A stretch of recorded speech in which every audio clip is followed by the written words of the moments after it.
Hey there, and welcome to Tales by June, where hearts break, heal, and sometimes seek revenge. Let's begin today's story. Hey, before we begin, let me know where you're watching from. I love seeing how far these stories travel. And if you enjoy this kind of content, don't forget to like, subscribe, and stay tuned for more.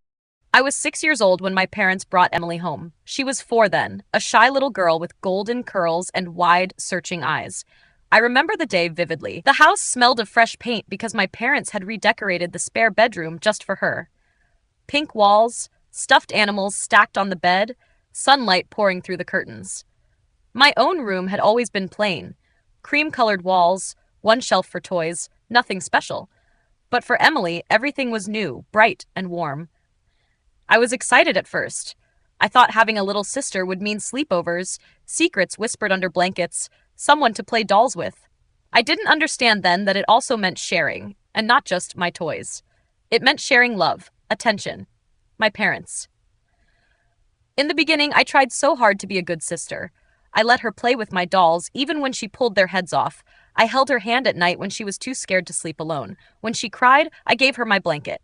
I thought maybe, just maybe, my parents would see the sacrifices I made. But they never did. They only saw her. Emily is so brave. My father would say when she finally stopped crying at night. Emily is so smart, my mother would beam when she answered a simple question at dinner. And me? I was just there. At school, I worked hard. I wanted them to be proud of me too. When I brought home a B+ on my spelling test, my mother patted my head, distracted, as she praised Emily for drawing a picture that looked like, well, a scribble. "She's so creative," she said, hanging Emily's paper on the fridge. My test went into the junk drawer. As the years passed, the difference only grew. Emily had a way of shining, of capturing people's attention, and my parents soaked it up. She was the girl with the golden hair and the sweet smile, the one teachers adored and relatives couldn't stop talking about. I, on the other hand, became the background.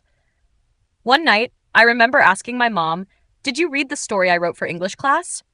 She didn't even look up from braiding Emily's hair. "Thought later, sweetheart. Emily has a recital tomorrow. We need to get her ready." Emily looked at me in the mirror, smirking just a little, as though she knew I'd never be chosen. It was always like that. At the dinner table, their eyes would light up when she spoke. When I tried to join in, the conversation would fade into silence, until Emily rescued it again with her laughter. It felt like being a ghost in my own family.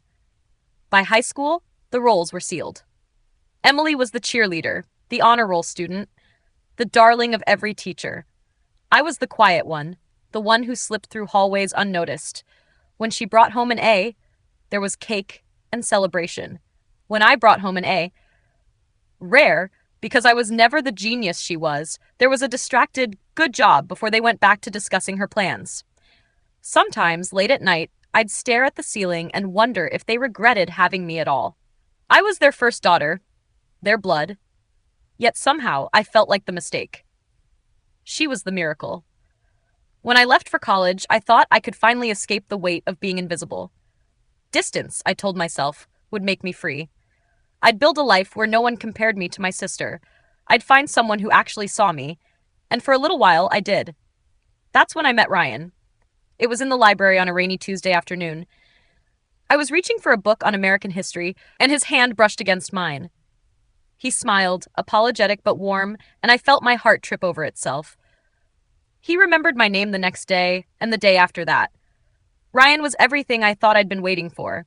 He listened when I spoke. He laughed at my awkward jokes. He looked at me like I wasn't invisible, like I wasn't just someone's sister, someone's afterthought. For the first time in my life, I felt like I mattered. He became my safe place, my light. I told myself that no matter how my family made me feel, Ryan chose me. And that meant something. But I didn't know then how cruel life could be. I didn't know that one day, in the very same living room where I had spent years fading into the background, I would stand and watch as Ryan, my Ryan, chose her too. And my parents, they would clap for them. That was the moment I understood the truth. Blood ties meant nothing. And neither did love. The rain was coming down in sheets. The afternoon I met Ryan. I had tucked myself into a corner of the campus library, my hair still damp from the walk across the quad. My jeans were clinging to my legs, and I was silently cursing myself for not carrying an umbrella. I wasn't looking for anything special that day, just a history book for my midterm essay. I stretched out a hand toward the shelf, fingers brushing the worn spine, when another hand reached for the same book. His. Our fingers collided. He pulled back first with a quiet laugh. "Sorry," he said. His voice was warm, steady. "Looks like we've got the same taste in history." I glanced up. He was tall, with dark brown hair that curled at the edges, a few raindrops clinging to his jacket. His smile wasn't like the others I'd seen in passing. It lingered, as if he wanted me to know it was real. "You can take it," I murmured, already ready to disappear, like I always did. But he shook his head. "How about we share it? I mean, unless you're against studying with strangers." I blinked at him, unsure how to respond. People didn't usually notice me, certainly not in a way that felt deliberate. Yet here he was, offering a smile like I mattered. We ended up at a corner table together. He introduced himself as Ryan Carter, a political science major. I told him my name, expecting it to evaporate from his mind the way it usually did with people. But the next day, when I walked into the library again, he looked up and said, "Sophia, hey!" as if it was the most natural thing in the world. That's when it began. At first, it was small things. Coffee after study sessions, late-night conversations about everything from books to childhood memories. I found myself laughing more than I had in years, and it startled me how easy it was. He asked questions, real ones, like he wanted to understand the person behind the quiet mask I wore. One night, sitting in a campus cafe, he leaned across the table and said, "You know, you've got this way of making people want to listen. You don't even realize it." I stared at him, unsure whether to laugh or deflect. No one had ever said that to me before. No one had ever seen me that way. And just like that, my walls began to crumble. Weeks turned into months. He became my safe space, my secret hope. I let him see pieces of me no one else had ever bothered to ask about. The stories I wrote, the way I dreamed of being more than just someone's shadow. He told me about his own family, loud and messy, the kind that argued at the dinner table, but always came back together. I envied him that. Eventually, I couldn't keep him a secret. I brought him home. It was Thanksgiving break when Ryan first met my family. I warned him, of course. I told him about the way my parents adored Emily, how everything in that house revolved around her. He just smiled and said, "I'll like whoever you love." But nothing could have prepared me for how quickly they took to him. The moment he walked into the living room, my mother's eyes lit up. "Oh, Sophia, you didn't tell us he was so handsome," she gushed, her hand lingering a little too long when she shook his. My father clapped him on the back like they'd known each other for years. And Emily tilted her head, her golden hair catching the light, and smiled in that way she always did, the way that made people lean closer. For a moment I was proud that my boyfriend impressed them, that finally I had brought someone into the house who earned their attention. Maybe, I thought, this would change things. Maybe they'd finally see me. But as the evening went on, I felt the old ache creeping back. My parents laughed at Ryan's stories. But every time Emily chimed in, they seemed to laugh louder. When Ryan complimented the food, my mother practically glowed, telling him how Emily had helped in the kitchen. My father asked Ryan about his future plans, and Emily leaned in close, her voice honey-sweet, asking questions too. I tried to push down the unease. Ryan was mine. He held my hand under the table, his thumb brushing over my knuckles, and I clung to that touch like an anchor. Still, I couldn't ignore the way my parents' eyes sparkled more when Emily was part of the conversation. That night, as we left, Ryan squeezed my hand. "Your family's great," he said with genuine warmth. I forced a smile. "Yeah, they really liked you." What I didn't say was, "They liked you maybe a little too much." But I buried that thought because I wanted to believe in us. I wanted to believe that Ryan saw me, not the golden glow of my sister. For the first time in my life, I felt like I had something worth holding on to, and I swore I wouldn't let anyone take it away. Ryan and I slipped into each other's lives like puzzle pieces. By the time winter melted into spring, he wasn't just my boyfriend. He was my best friend, my secret keeper, my comfort. We had our rituals. Saturday mornings meant coffee at the little cafe near campus, the one with chipped mugs and too loud music. Sunday afternoons meant long walks through the park, hand in hand, our conversations drifting from silly jokes to the kind of dreams I was too afraid to share with anyone else. He once asked me, "What's the one thing you've never told anyone?" I hesitated, chewing on my lip. Then I whispered, "Sometimes I feel like I was born into the wrong family. Like I'm the shadow, and Emily, she's the light."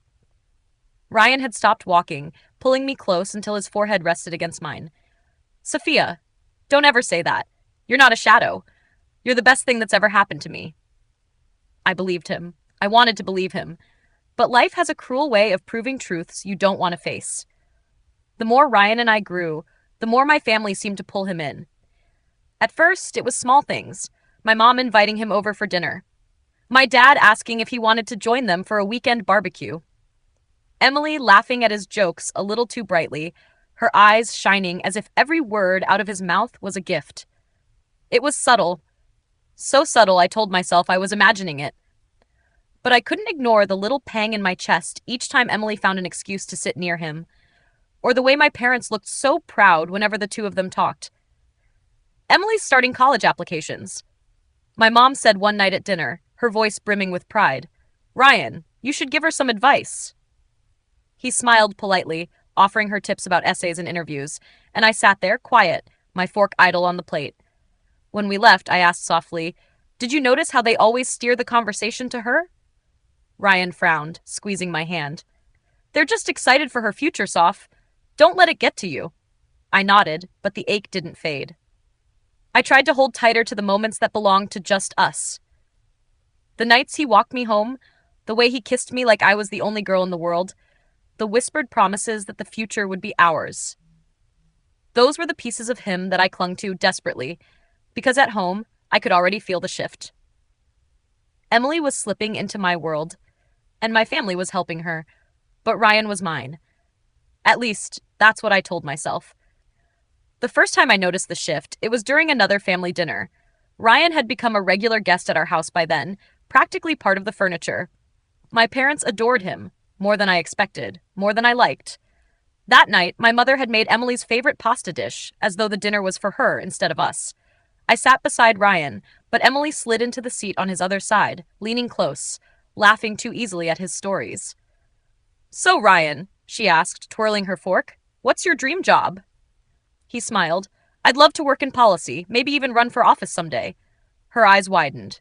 "That's amazing. You'd be so good at it." I waited for her to look at me, to acknowledge that I was sitting right there, but she didn't. She only looked at him. My dad chimed in, "Emily, you could learn from Ryan. You're so charismatic. You'd be a natural in politics." The table erupted in laughter and nods, while I sat quietly, my chest burning. Later that night, I told Ryan, "You notice how they always drag you and Emily into the spotlight? Like I'm not even here?" He sighed, pulling me into his arms. "Sophia, you're overthinking it. They just like me, and they're proud of Emily. It doesn't mean they love you less." But the thing was, they did, and he didn't see it. The cracks grew in small, sharp moments. At a barbecue, Emily joined us by the grill, brushing her hair back and asking Ryan to help her carry drinks. When he returned, laughing at something she'd said, my mother's eyes shone as though she were watching a scene from a movie. At Emily's school recital, Ryan came with me. Afterward, while I hugged her with polite stiffness, Ryan congratulated her warmly, and my parents practically glowed with approval. "You two look so good together," my mom joked. I laughed too, brittle and hollow, as though she hadn't just pierced my heart. Each time, I told myself not to care. He was mine. He walked me home, he kissed me, he held me when I cried. But there was something in the way Emily leaned toward him, in the way my parents' eyes lit up when they stood side by side, something I couldn't shake. I tried to talk to him again. "Ryan, promise me you won't let them get between us." He cupped my face, his thumb brushing my cheek. "Soph, look at me. You're the one I love. Nobody else. Okay?" And in that moment, I believed him. But late at night, lying awake, I couldn't ignore the dread coiling in my stomach. I had spent my whole life watching my family choose Emily over me. And now, I feared they were teaching Ryan to do the same. The night it all shattered was supposed to be mine. I had convinced myself Ryan was planning to propose. The hints were there. The nervous way he'd been asking about marriage, the way he'd polished his shoes that evening, the way my mother had insisted everyone gather in the living room as if it were some grand occasion. I wore my favorite dress. I even curled my hair, something I rarely did. I stood in front of the mirror and whispered to my reflection, "This is your moment. They'll finally see you. They'll see you're worth loving." When we walked into the living room, everyone was already seated. My mother, father, and of course, Emily. She sat there glowing, like she always did, her golden hair catching the light. I pushed down the usual sting of being overshadowed. Tonight wasn't about her. Tonight was about me. Ryan cleared his throat, stepping forward. My heart thudded in my chest. My hands trembled with anticipation. I could see it already.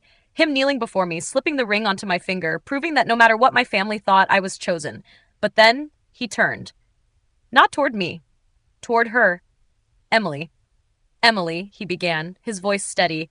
"From the moment I met Sophia, I knew she was someone special. She brought me into this family, into your world, and it was through her that I met you, and realized you're the one I can't imagine my life without." My breath hitched. My ears roared. Surely I had misheard. Surely he didn't just say that. But then he dropped to one knee, right there, in front of all of them. He pulled out a small velvet box, opened it, and the room filled with gasps of delight. "Emily," he said, his eyes locked on hers, "will you marry me?" And the room erupted. My mother clapped her hands together, tears streaming down her cheeks. My father stood, clapping with pride. Emily covered her mouth in mock surprise, her eyes wide, then whispered, "Yes! Yes, of course!" She threw herself into his arms as my family cheered. And me? I stood frozen, forgotten. A statue in the corner of the room, while my entire world collapsed in front of me. My chest burned, my vision blurred. The betrayal cut deeper than I thought possible. Not just from him. From them. All of them. My family hadn't even hesitated. They hadn't looked at me, hadn't seen me. They had clapped. They had celebrated. Something inside me snapped. Before I knew it, I was moving. My heels clicked hard against the floor as I stormed across the room. Ryan barely had time to register the fury in my eyes before my hand cracked across his face. The sound echoed, sharp and final. The cheers died into gasps. Ryan staggered back, his hand flying to his cheek, eyes wide with shock. "Sophia," he stammered. "How dare you?" My voice was shaking, but loud, fueled by years of swallowed silence. "How dare you stand here in my home and humiliate me like this? You were supposed to be mine, Ryan, mine." "But no. You looked at her. You chose her. Just like everyone else does."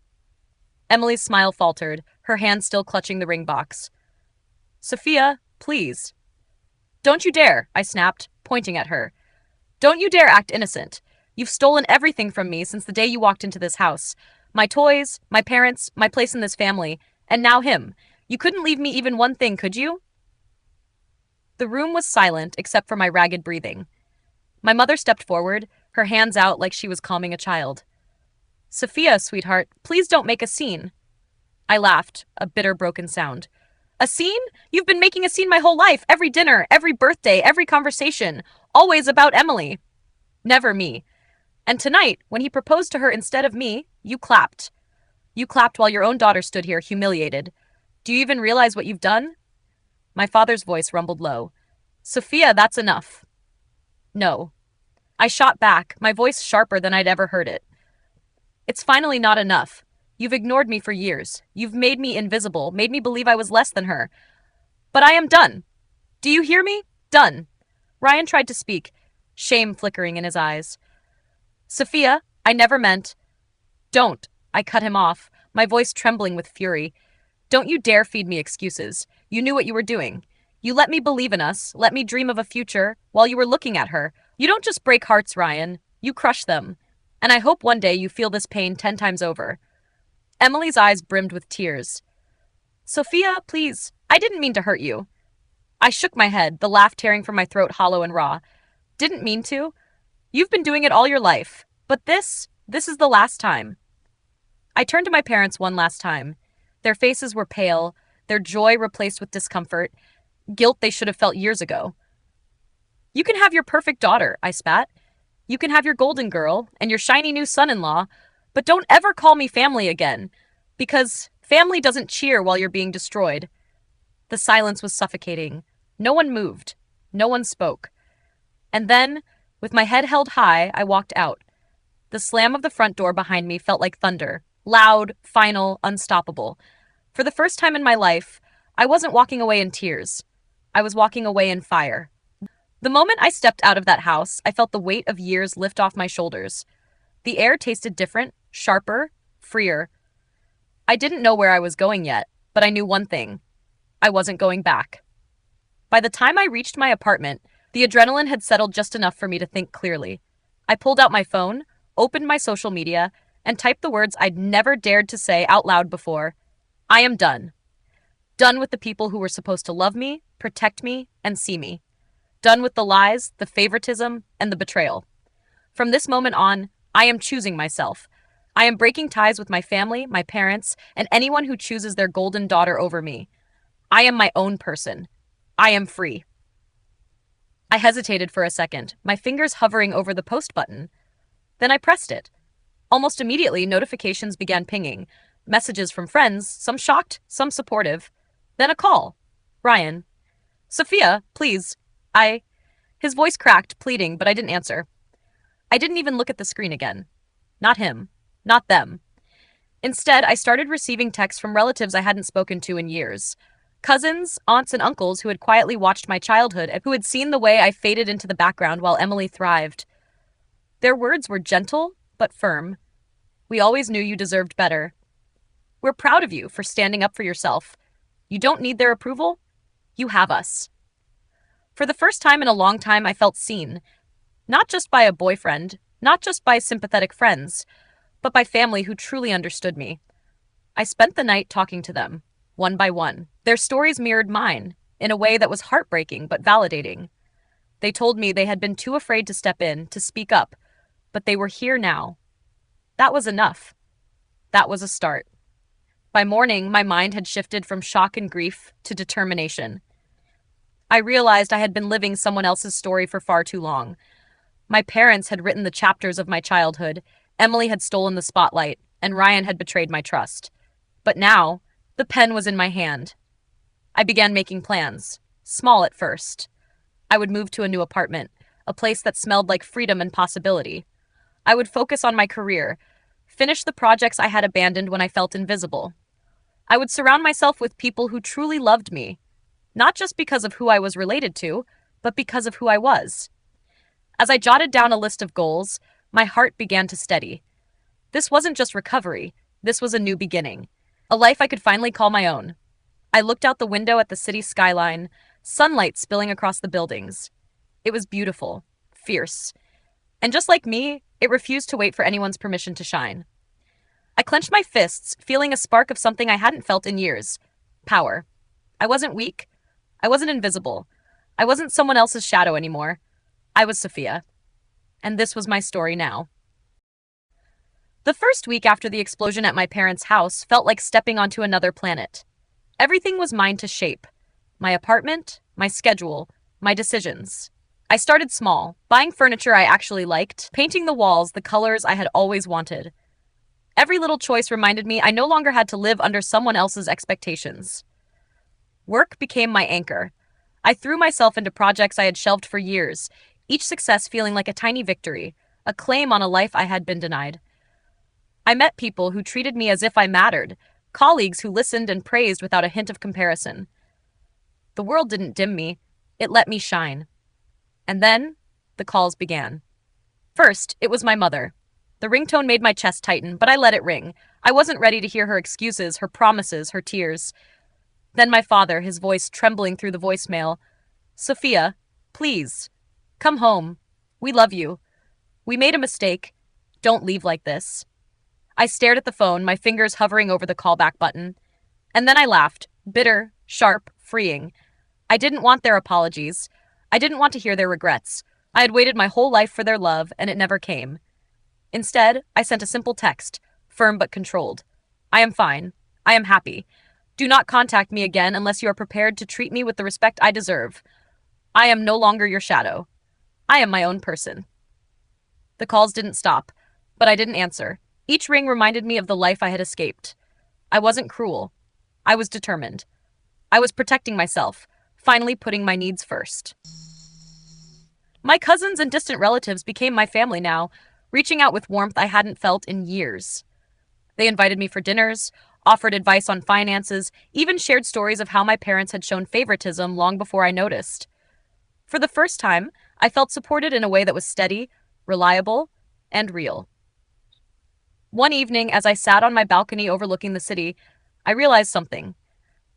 I had been waiting for validation from people who could never give it, and now I didn't need it. I started planning bigger steps. I would finish my degree, get a promotion, and eventually move to a city where my past didn't follow me. I began networking, meeting people who could open doors, people who saw potential in me, not in Emily, not in my parents' expectations, but in me. Evenings were spent reflecting. I wrote in my journal, mapped out dreams I had pushed aside, imagined a life where I could be ambitious, bold, unapologetic. Each plan, each goal, felt like reclaiming a piece of myself. And while my parents' calls and messages persisted, I remained unmoved. I had learned something crucial. Love wasn't about blood. It wasn't about history. It was about respect, trust, and mutual support. If they couldn't give me that, I didn't need them in my life.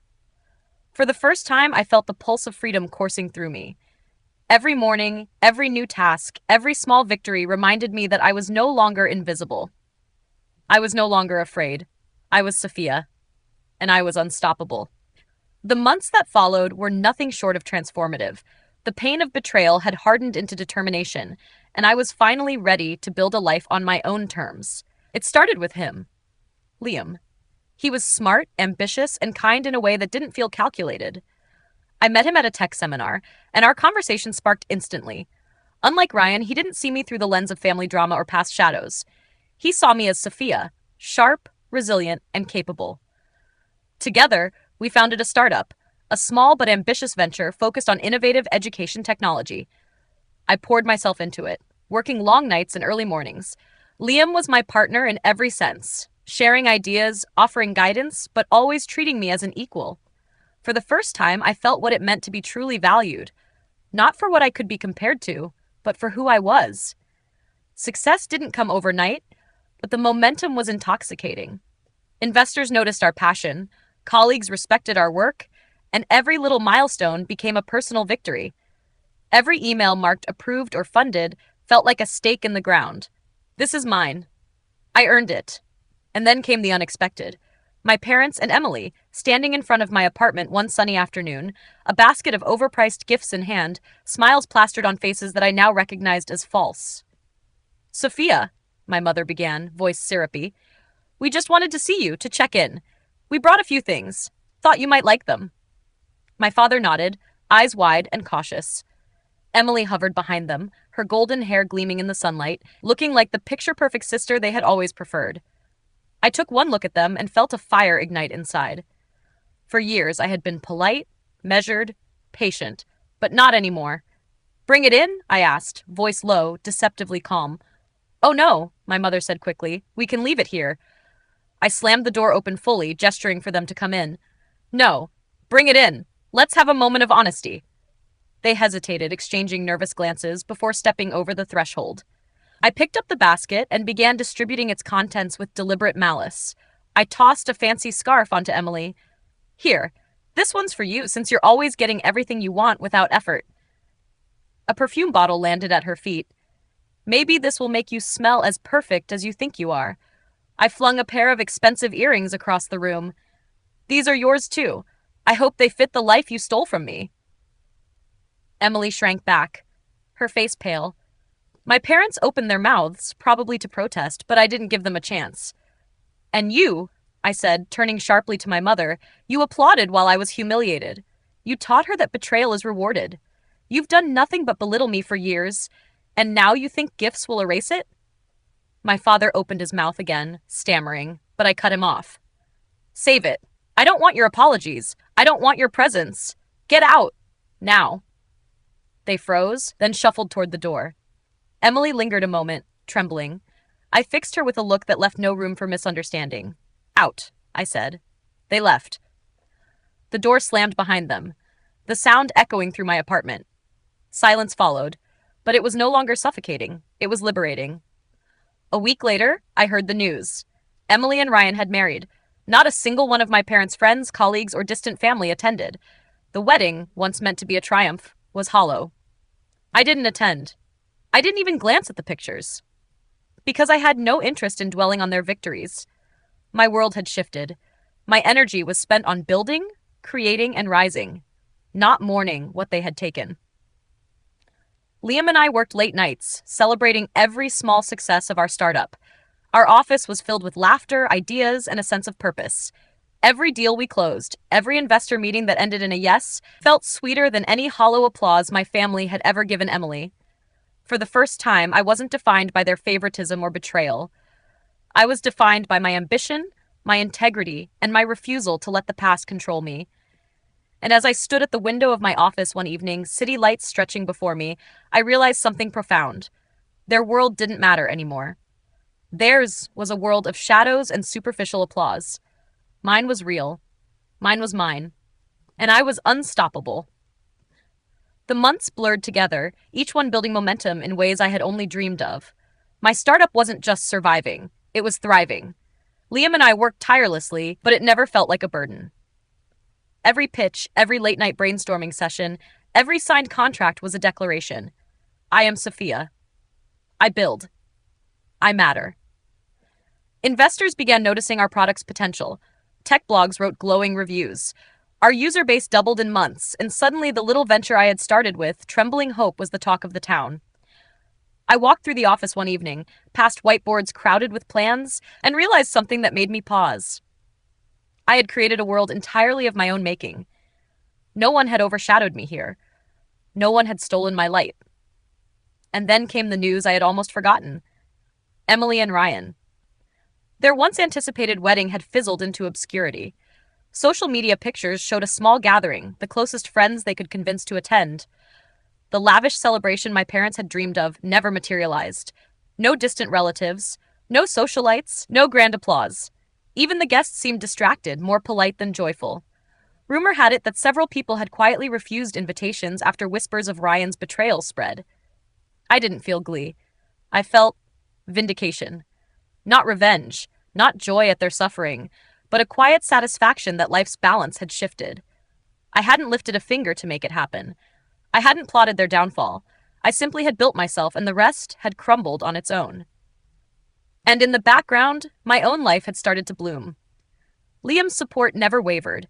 He celebrated every milestone with me, not as a shadow beside me, but as a true partner.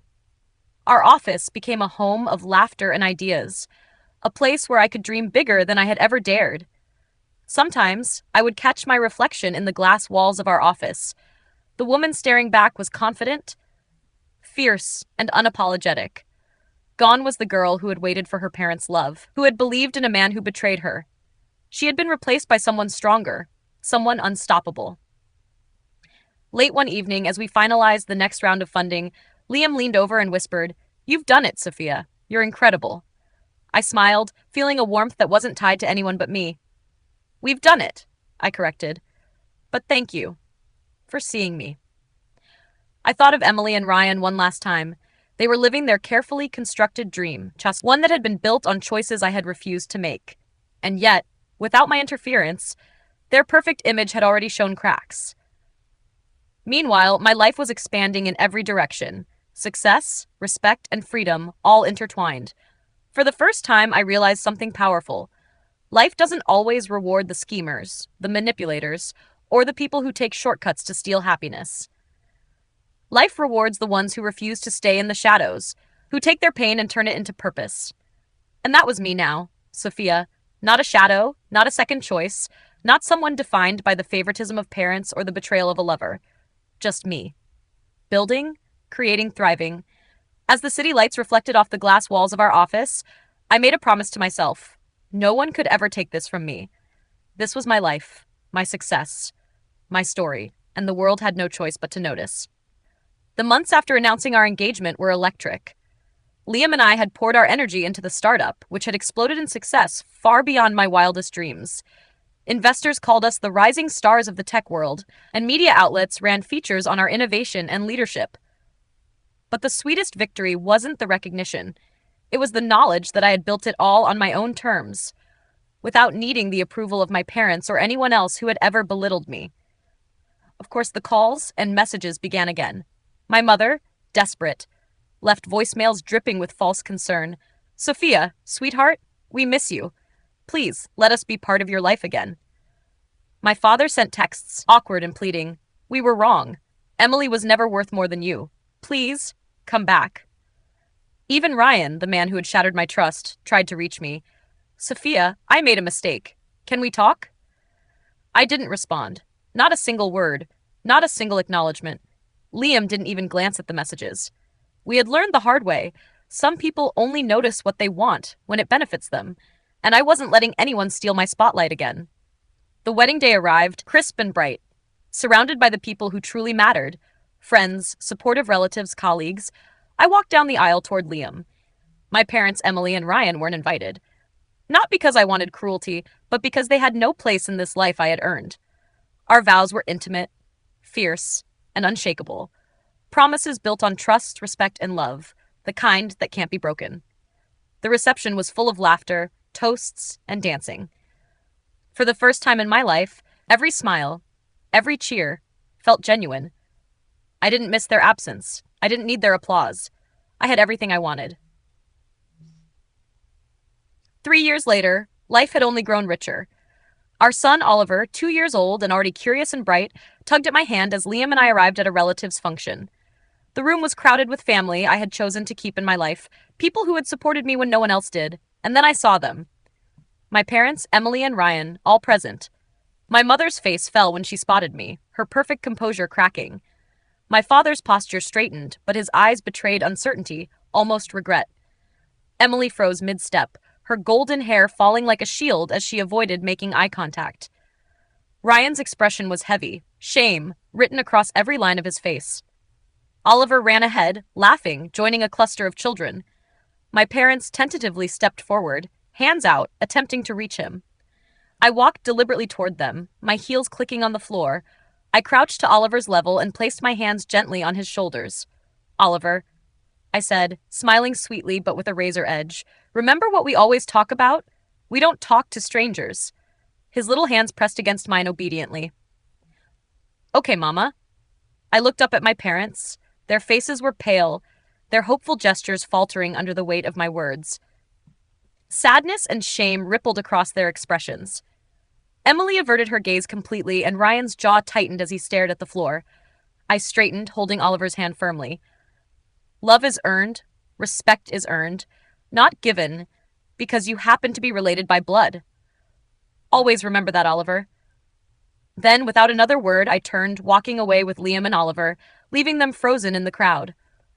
The sting of my sarcasm, the clear display of boundaries, left no doubt about the consequences of their past behavior. As we exited into the sunlight, I felt the same fire I had felt years ago the night I left my parents' house. Only now, it was tempered with joy, with success, with love. My life was no longer defined by betrayal or favoritism. It was defined by me. I glanced down at Oliver, his small hand clasped in mine, and Liam walking beside us with that steady, supportive presence that had never faltered. My heart was full. I had chosen this life. I had earned it. And for the first time, I knew that nothing and no one could take it from me. It had been years since I had last spoken to my parents. My life had flourished. Our startup was thriving. Liam and I were married, and Oliver, our bright 2-year-old, had filled our home with laughter. I had built a world that was mine entirely, free from favoritism, betrayal, or judgment. So, when Liam knocked on my office door one afternoon with a nervous smile, I didn't expect him to whisper, "Mom and Dad are here.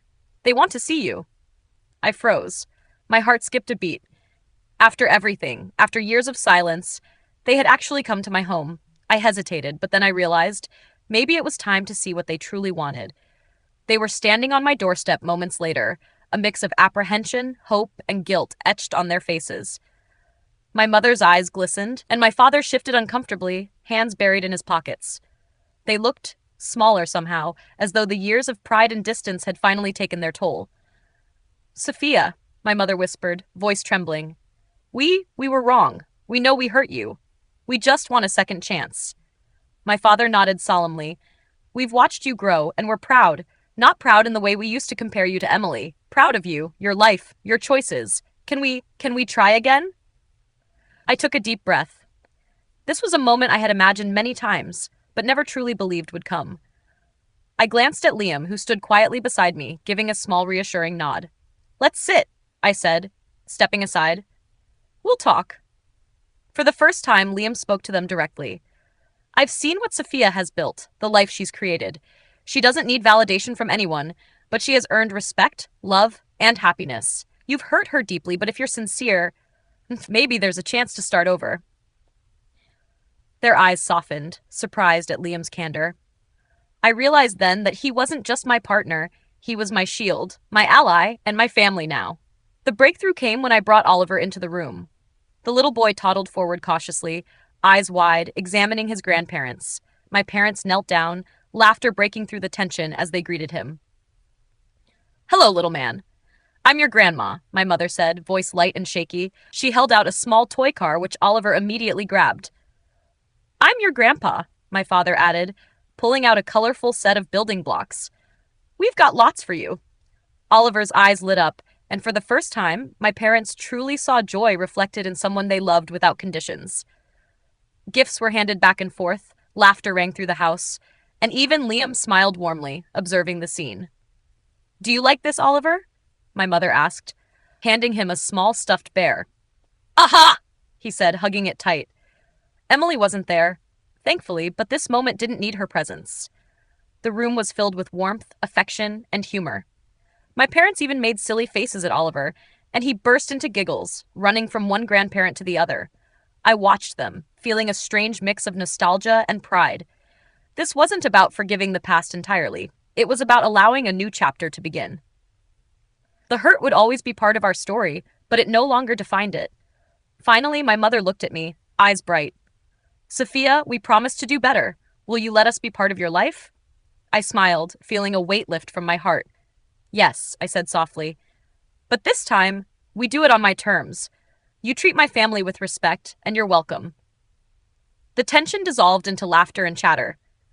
Liam held my hand, Oliver toddled between us, and my parents joined in, fully present for the first time. In that room, filled with gifts, giggles, and warm sunlight spilling through the windows, I realized something profound. Life doesn't have to be perfect to be happy. It just has to be real, full of love that's earned and shared. And in that moment, I felt whole.